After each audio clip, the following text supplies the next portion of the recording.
14 October 1943, 11:32 a.m. High above occupied Europe, a formation of American bombers presses forward through a sky already thick with smoke, condensation trails and drifting debris. The air is violently unstable, torn by flak bursts that bloom black and sudden, by tracer fire arcing upward from the ground, and by the distant shapes of German fighters cutting through the formation like knives. Inside one of these bombers, the war has already gone wrong. The aircraft is burning. Flames crawl along the fuselage, fed by ruptured fuel lines. Smoke fills the interior, choking, blinding, turning every breath into effort. The engines are failing one by one. Instruments flicker. The aircraft is losing altitude, and with it, the thin margin that separates survival from catastrophe. 13 men are on board. They are gunners, engineers, navigators, radio operators, young men trained to fight, not to escape a burning aircraft that could explode at any moment. Parachutes hang unused. Orders for such situations are clear: bail out if possible. Save yourself before the bomber becomes a coffin. But the pilot does not give that order. Instead, he keeps flying. This story does not begin with heroism as it is usually imagined. It begins with responsibility, with a man at the controls of a crippled bomber, weighing seconds against lives, knowing that every moment he stays in the air increases the risk of explosion, but also increases the chance that his crew will live. The aircraft is a Boeing B-17 Flying Fortress, the backbone of the Allied daylight bombing campaign over Europe. Built to absorb punishment and keep flying, it is rugged but not invulnerable. Its aluminum skin is shredded. One engine is already dead. Another is coughing smoke. Fire spreads along the wing route, dangerously close to the bomb bay. Below them lies enemy territory. Bailing out means capture, if the parachute opens, if the aircraft does not explode first, if German fighters do not gun them down as they descend. Landing a bomber in this condition is nearly impossible. Landing it intact with the crew alive borders on unthinkable. Yet that is exactly what the pilot intends to do. To understand how this moment came to be, and why it matters, we have to step back into the air war of 1943, when the skies over Europe had become one of the most dangerous places on Earth. By late 1943, the United States Army Air Forces are committed to a strategy that many consider reckless: unescorted daylight bombing deep into Germany. The theory is precision, the reality is attrition. German flak defenses are dense, disciplined, and deadly. Fighter opposition is relentless. Bomber crews face odds that border on mathematical cruelty, complete a tour of missions, and survival is uncertain. The men who fly these missions know the risks. They strap themselves into aluminum aircraft, packed with fuel and explosives, and fly straight toward the heart of the Reich. Every mission is a test of endurance, discipline, and nerve. Every return is a victory measured not in targets destroyed, but in seats still occupied. The pilot at the controls of the burning bomber is not immune to fear. He feels the heat. He smells the smoke. He knows the statistics. He understands exactly how fragile his situation is. But he also understands something else, something that does not appear in manuals or mission briefings. If he bails out now, some of his crew will not make it. Some are wounded. Some are struggling to reach exits through smoke and fire. Some are trapped in positions that require time to escape. And time is the one thing the aircraft no longer has, unless it stays in the air just a little longer. German fighters peel away, confident the bomber will not survive. Flak bursts recede as altitude drops. Inside the aircraft, men brace themselves for an order that never comes. Instead, they feel the aircraft turn slowly, deliberately away from the formation. The pilot is looking for somewhere, anywhere, he can put the bomber down. Fields rush closer. The controls respond sluggishly. Fire threatens the wing spar. One wrong movement could tear the aircraft apart. Yet the bomber stays together, descending through smoke and heat, guided by a man who refuses to give up control while there is still a chance to save the lives behind him. This is not an act of impulse. It is a calculated defiance of probability. And in the minutes that follow, as the aircraft drops toward the earth, the pilot will make decisions that mean the difference between 13 men walking away, or 13 names added to a growing list of losses that the war has already made far too long. The burning bomber is still in the air, and the fight to save everyone on board has only just begun. The descent is uncontrolled only in appearance. Inside the cockpit, every movement of the pilot's hands is deliberate, restrained by the knowledge that the aircraft is no longer forgiving. The B-17's control surfaces respond unevenly as heat warps metal and hydraulic pressure fluctuates. Smoke pours past the instrument panel, forcing the pilot to lean forward, squinting to read gauges that are beginning to fail one by one. Behind him, the engineer reports what the pilot already suspects. The fire is spreading, the wing is compromised, fuel pressure is dropping. The intercom crackles, then steadies, carrying voices tight with strain but disciplined, trained to function even when fear presses hard against the edges of control. Outside, the sky has emptied. The bomber is alone now. German fighters have disengaged, their work finished in expectation if not in fact. On the ground below, flak crews cease fire, watching the aircraft descend, unsure whether it will crash or attempt the impossible. For the moment, the bomber exists in a narrow, dangerous space between two certainties: destruction in the air or capture on the ground. The pilot chooses the ground. He scans the terrain through breaks in the smoke, searching not for perfection but for survivability. No airfields lie within reach. Roads are too narrow, forests too dense, villages too close together. What he needs is space, flat, open ground long enough to absorb the momentum of a fully loaded bomber arriving far faster than any landing gear was designed to endure. The field he selects is uneven and hostile, bordered by hedgerows and scattered with debris from earlier fighting. It is enemy territory, but at this moment it might as well be the only place on Earth that exists. Everything else, strategy, mission objectives, the wider war, has collapsed into this single approach. Inside the aircraft, the crew prepares without ceremony. There is no shouting, no panic. Men strap themselves into positions not meant for landing. Gunners leave their turrets. The navigator secures charts that will never be used again. The radio operator braces, hands locked around whatever structure he can find. Some men close their eyes. Others stare straight ahead, waiting for impact. The pilot lowers what remains of the landing gear, knowing it may collapse on contact. He feathers the remaining engines as best he can, fighting asymmetry that wants to spin the aircraft sideways. Every correction is small. Overcorrection would be fatal. The bomber hits the ground hard. Metal screams. The undercarriage collapses almost instantly, tearing away beneath the fuselage. The aircraft skids, bounces, then slams down again, throwing men against restraints and bulkheads. Fire surges forward as fuel spills, flames licking along the ruptured wing. For several seconds that feel endless, the bomber continues to slide, shedding parts of itself across the field. Then, with a final jolt that throws dust and smoke skyward, it stops. There is silence. Then movement. One by one, the crew realizes they are alive. The pilot is the first to unstrap. Smoke is thick now, heavier than before. He does not wait to assess damage or confirm enemy presence. His priority is unchanged: get everyone out. He moves through the cockpit and into the fuselage, shouting instructions that cut through confusion and ringing ears. Men stumble toward exits. Some are injured, limping or bleeding. Others are disoriented, slowed by shock. The pilot does not leave. He stays inside the burning aircraft, gidding, pulling, pushing, making sure no one is left behind as fire spreads with renewed urgency. Only when the last man clears the wreckage does he follow, emerging from smoke and flame into open air.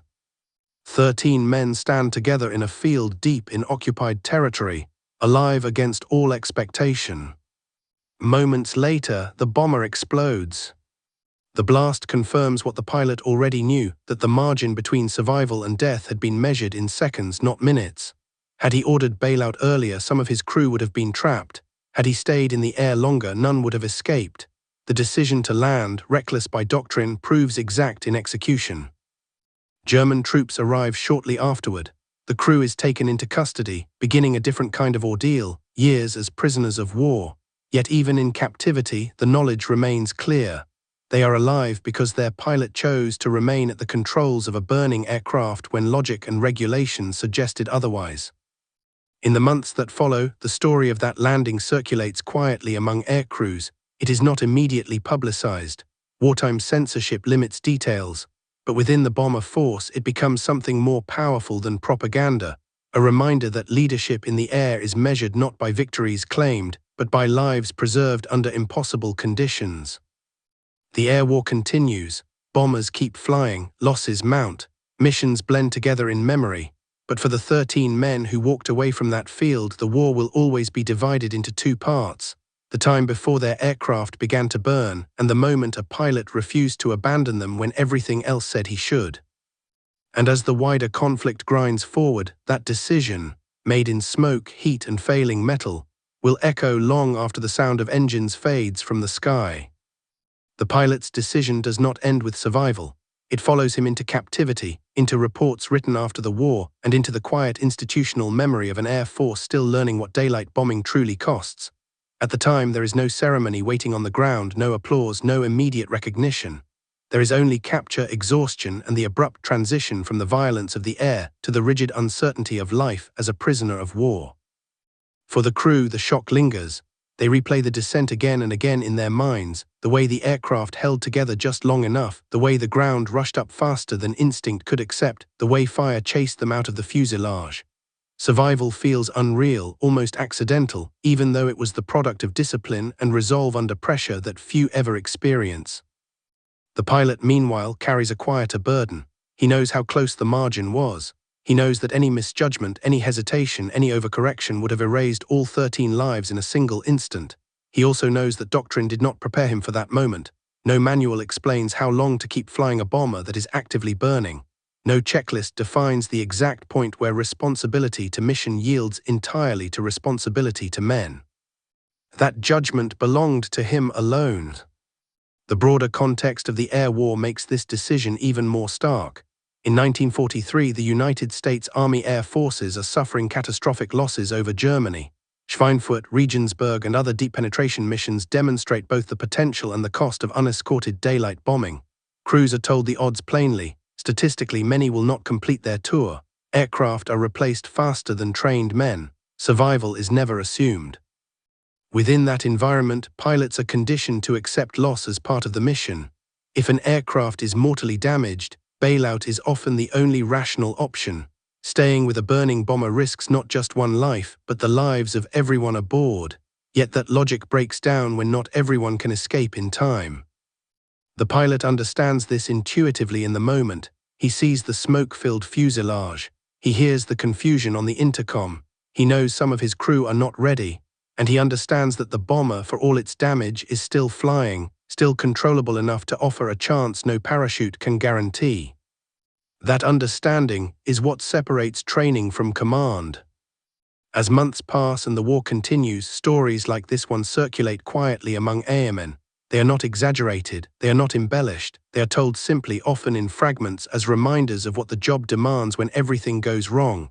They reinforce an unspoken truth. The pilot's responsibility does not end when survival becomes uncertain. In many cases, it begins there. After the war, when records are reviewed and testimonies collected, the landing of the burning bomber stands out not because of enemy aircraft destroyed or targets hit, but because of what did not happen. 13 men did not die. 13 families did not receive telegrams. 13 lives continued beyond a field in occupied Europe because one pilot refused to relinquish control while there was still something, anything, he could do. In the larger narrative of World War II, such moments rarely dominate headlines. They lack the scale of great battles or sweeping offensives, but they form the connective tissue of the war's human story, illustrating how outcomes are shaped not only by strategy and industry, but by individual judgment under impossible conditions. The bomber force will go on to achieve its objectives at immense cost. Fighter escorts will extend their range. Loss rates will eventually fall. The air war will tilt slowly toward Allied advantage. But for those who lived through it, the defining memories are often not of victory, but of survival, and of the people who made that survival possible. The pilot who landed a burning bomber does not redefine the war. He does something quieter and in its own way more enduring. He proves that leadership at its most essential is not about orders given from safety, but about decisions made when escape is possible and still rejected. And long after the war ends, when the aircraft are scrapped and the airfields reclaimed by silence, that lesson remains, carried forward by the men who walked away alive, and by the knowledge that on one October day in 1943, responsibility outweighed fear and 13 lives were saved because a pilot chose not to let go. In later years, as historians assemble the vast mosaic of the air war, incidents like this are often reduced to lines in mission reports: aircraft damaged, crew captured, plane destroyed.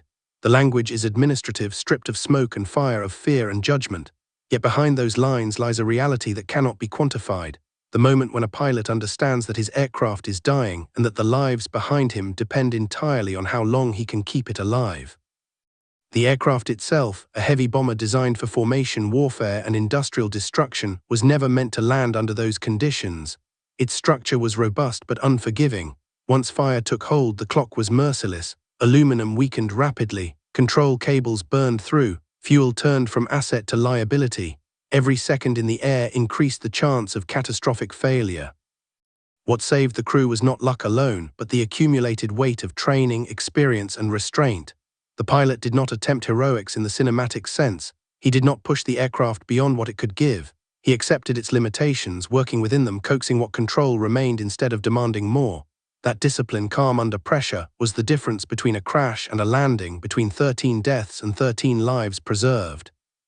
For the men who followed him into captivity, that knowledge became a quiet certainty carried through the war's final years. In prison camps, where time stretched endlessly and survival depended on endurance rather than action, the memory of that landing remained sharp. It was proof that even in the most mechanized, impersonal form of warfare, individual responsibility still mattered. After liberation, as crews returned home and the world attempted to make sense of what had been endured, stories like this surfaced gradually. They were told not as boasts but as explanations, answers to questions families asked, and sometimes questions survivors asked themselves. Why did you live when so many others did not? Often the answer traced back to one person at the controls, refusing to abandon the task of keeping others alive. The legacy of that decision does not reside in medals alone, though recognition would eventually come. It lives instead in doctrine refined by hard experience, in the emphasis on crew coordination, emergency procedures, and the understanding that leadership in combat aviation is inseparable from moral responsibility. It also lives in memory, in the unbroken line of lives that continued because a burning aircraft was guided to the ground instead of surrendered to the sky. World War II reshaped nations, borders, and the balance of power, but it was built from moments like this, moments measured not in miles advanced or targets destroyed, but in seconds gained and lives saved. The pilot who landed a burning bomber did not change the course of the war by himself. He did something more personal and no less significant. He ensured that 13 men would see the war's end, carry its lessons forward, and bear witness to what disciplined courage looks like when escape is possible, but responsibility is heavier. In the end, the bomber was lost, consumed by fire in a forgotten field. The mission failed, the aircraft never returned, yet the outcome that mattered most endured. 13 men survived because one pilot stayed with a dying machine long enough to bring it home, not to safety but to survival. And in the long echo of the air war, amid the roar of engines and the silence that followed, that choice remains, a reminder that even in the darkest moments of history, humanity sometimes holds fast at the controls. Long enough for responsibility to outweigh instinct, long enough for discipline to overcome the most human urge to escape, long enough for 13 lives to be measured against the span of a single, unbroken decision. In the years after the war, as aviation advances and the lessons of World War II are absorbed into doctrine and design, the story of the burning bomber settles into a particular place in history. It is cited not as an anomaly, but as an illustration of what aerial command truly demands when technology fails and survival narrows to judgment alone. Engineers redesign fuel systems, improve fire suppression, reinforce structures, but no amount of engineering can replace the moment when a pilot must decide whether to stay or abandon, whether to trust what remains of a machine or surrender to gravity. Those who study the air war understand this quietly. Statistics explain loss rates, maps explain routes, production figures explain victory, but they do not explain why in the worst moments some crews survive intact while others vanish without trace. That explanation lies in the human element, in restraint, in clarity, in a willingness to bear responsibility even when escape is within reach. For the 13 men who survived, the memory never becomes abstract. It remains anchored in sensory detail, the heat, the smoke, the sound of metal tearing itself apart. It follows them through the rest of their lives, shaping how they understand danger, leadership, and chance. They know they were not spared by fate alone. They were saved by a pilot who stayed. History often celebrates destruction, the bomb load delivered, the enemy industry shattered, the city reduced to rubble. Yet the deeper meaning of the air war is sometimes found in what did not happen, in an aircraft that did not disintegrate in midair, in parachutes that were never needed, in telegrams that were never sent. The pilot who landed a burning bomber does not stand apart from the war, he represents it at its most demanding. He embodies the reality that victory is not only achieved by force applied outward, but by responsibility held inward. In the cockpit of a dying aircraft far from friendly territory, that responsibility took physical form, weighing as heavily as the flames creeping closer with every second. When the war finally ends, when the skies grow quiet and the bombers are grounded forever, what remains are stories like this, stories that resist simplification. They are not about triumph in the conventional sense. They are about endurance, judgment, and the refusal to let go when letting go would have been easier. On that day, at that hour, in a burning bomber over occupied Europe, one pilot chose to stay with his men. 13 lives continued because of it, and in the vast, often impersonal history of World War II, that choice endures as one of its most human truths. The air war produced thousands of acts of courage, most unseen, many unrecorded beyond terse after-action reports.